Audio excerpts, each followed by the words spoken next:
Sonic Sample 2024. It's Thick Rick and Lewis from the Morning Blitz, and we are here with Sam from Architects. Thank you for stopping to join us here. You guys are going on about 6 o'clock today. Yeah, a pleasure. Thank you so much for having me. I look at bands and I think about songs that kind of take them to a next step. You think about like Disturbed, when Down with the Sickness dropped. Yeah. Dude, when I first heard Animals, I went, okay, this is next level. This band's about to blow the F up. Yeah, so, thank you. I mean, do you feel like that really set you on fire? Do you know what, actually, because we've been a band for a long time. Right. But yeah, I think that was the first time where it was like, oh, okay, we felt like an immediate shift when that song came out.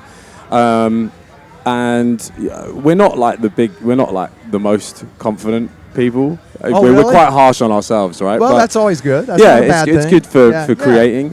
But yeah, when that song was finished, and actually in the demo stages, it was like a song that I would listen to all the time as soon as it was finished. And I think that was a sign of like, oh, okay, we've got a good song here. So you knew early in the process. I think I knew we had a special song, but I didn't know it was going to be what it was. What it is, which is awesome. I had it on repeat. I mean, anywhere I drove, it was just playing over and over, and we're still playing it all day, every day on the Blitz. So.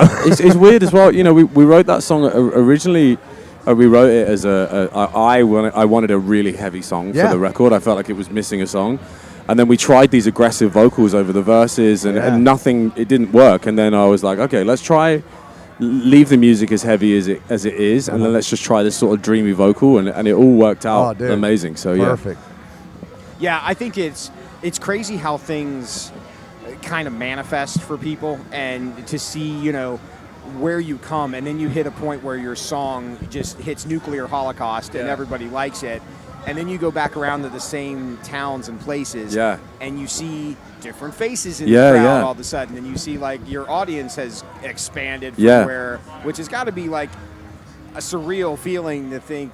When did you kind of realize that, okay, I can do this now, I don't have to do another job, like this thing might actually work out the way it's supposed to? We were lucky when we were kids, when we were younger, when I'd say probably like this first time we came to America, which was probably like 15 years ago, we all kind of made the decision that it was like, this is what we're going to do. And we were very fortunate that we had parents that were like, yeah, you can stay here, and like, that's great. We'll look after you in between, like go on tour, make no money, but you don't need to pay any rent. That was amazing for all of us. So we all stayed at home for longer than we should have done. Why didn't I have parents like that? Yeah, I know. Now, when you came back after some success, did they hand you a bill and go, by the way, this excuse me, you owe this?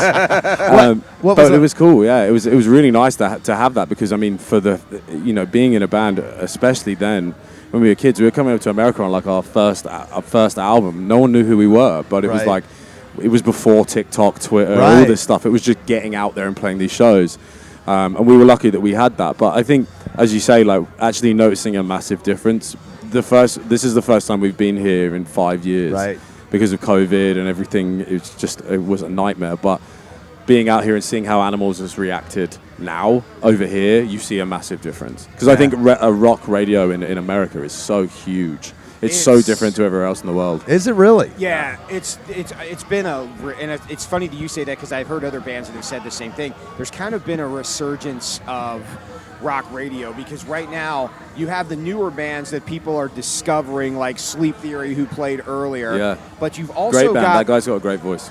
Incredible. He sounds great live. Yeah. But you've also got these bands that have been around a while. You've got your Godsmacks and your Shinedowns and your Limp Bizkits of the world that people know that are still kind of out there doing it. And it's become this well-rounded mass of like the new blending with the old, and for whatever reason, it is working. Yes, that's it. I think it's the same. It's the same worldwide. I mean, like Korn just sold out like a 30,000 London show. Wow. Yeah, they're doing like a park in London, which is amazing. Like, they've always been a big band, but I think alternative music is now going into such a healthy space that these bands that have been around a long time, like you say, like Limp Bizkit, Korn, all these bands are now really, there's like a new generation of kids that are like understanding like what those bands did for us. Like if it wasn't for those type of bands, we wouldn't exist. So they're kind of going back. I mean, they're kind of like, the Beatles and the Stones are like two of my favorite bands. It's like you're always going back and hearing what other people did. So yeah, it's awesome. And I mean, in England we have a few radio stations, but I mean,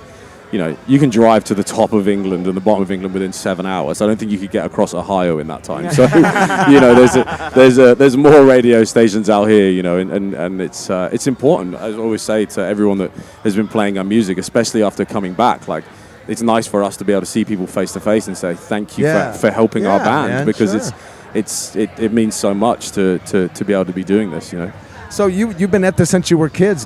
Have you ever worked a real job?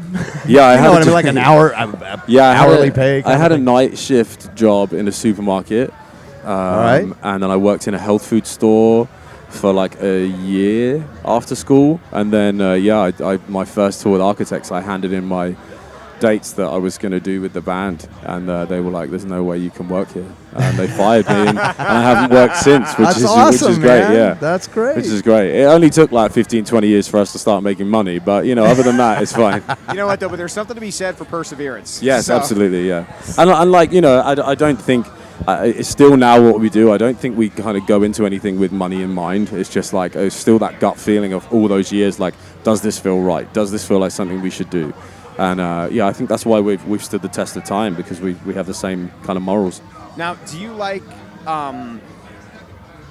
the festival shows where it's you guys and 40 other bands, or do you like the intimate shows where you're in a smaller club-style venue where you can kind of get more up close and personal with people? I've got a lot of love for both of them. I think festivals are cool because they really give you a kick up the arse. Like, you have to be really good to stand out on a bill with so many bands. I think we did Rockville last weekend, then we have this weekend, and you go into it with a different mindset of just like, not everybody here is going to know who we are, and you have to make them leave being a fan. And I like the kind of proving ourselves to crowds. But yeah, the cool venue shows and arena shows are awesome as well. If you played Rockville, this probably doesn't feel that hot to you, does it? Rockville was hot. Oh my gosh. This is hot as well. I mean, everything feels hot for us because we're from England. So I was starting to think that the sun was a conspiracy theory, but it's good to be here. So when you're up there on stage and you see mosh pits break out, I mean, how does that feel? Yeah, it's cool. It's nice being in control of it and asking for it. And it's funny also because if I was watching a band and someone told me to do that, I'd be like, "You can go to hell. I'm not good. I'm not doing that. I'm 35." But I do enjoy being in control of it, and it's really fun to just see it going off. I love the floor. I love the pits. I'm trying to get this guy in a mosh pit. Love a good mosh pit. Dude, it is good. I think we need to get you in a pit during Animals. Yeah, bro. Come on, man. I want to see you down there today, Come brother. on, We got nice fans. You'll have a good time down there. Especially when you hear stories about, I lost 3 teeth in the mosh pit. It was the greatest thing I ever had. Yeah. Last night during Pantera, I started to go in. Yeah. I mean, they were brutal last night. Dudes wearing football mouthpieces. We saw I'm like, Pantera. okay, dude, you're trying to do something I'm not looking for. We saw Pantera in Europe over the summer, and I mean, just wow. They are just on another level. Yeah. Another level. If I have to go back to the old days where I got to put on football gear and a mouthpiece, right? That's what it looked like. That's when you know the band's really hard. Yeah. I expect the same from Slipknot tonight. Yeah, it's going to be just as crazy. Yeah, we saw them at Rockville as well, Yeah. and they were unbelievable. Really good friends with V-Man that plays bass for them. We've known him for like 20 years. We grew up in the same kind of scene and towns, and we're just so proud of him. You know, to see him in that band, and they're unstoppable right now. With the red suits back as well, it's like real hard. Yeah, dude, we saw people walking around in full Slipknot gear, Yeah. and I'm like, you look cool, but you and I both know you are dying. You are hot as fuck. All right, I have to ask you this. So Ronnie Hunter, our music director, she'll kill me. She wants me to ask every group. Yeah. What's your favorite dessert? My favorite dessert? Oh, my. Do you know what? We've been getting really into to ice cream on this tour. There's an ice cream place called Van Leeuwen. I think it's in California. I think that's where it was, maybe. But yeah, it's really good. Wow, really good. Specific place Van for ice Leeuwen cream. That's a different Van answer. Leeuwen is good. We had some good ones in Philadelphia as well. All right. Yeah, it was good stuff. It's understandable, though. You get the wrong kind of dessert, it can run your whole day. Yeah. Day off treats, you know. All right, Sam Awesome. from Architects, thank you so much for spending time with us. Thank you so much for having me. Hope you have a great show tonight. We're going to keep spinning your tunes at the Blitz. Thank you so Our much. audience seems to love you guys. We do too. So, hell yeah. Thank you, man. Thank you so much. Really appreciate it, guys. Sam from Architects, Sonic Temple 2024. Thank you.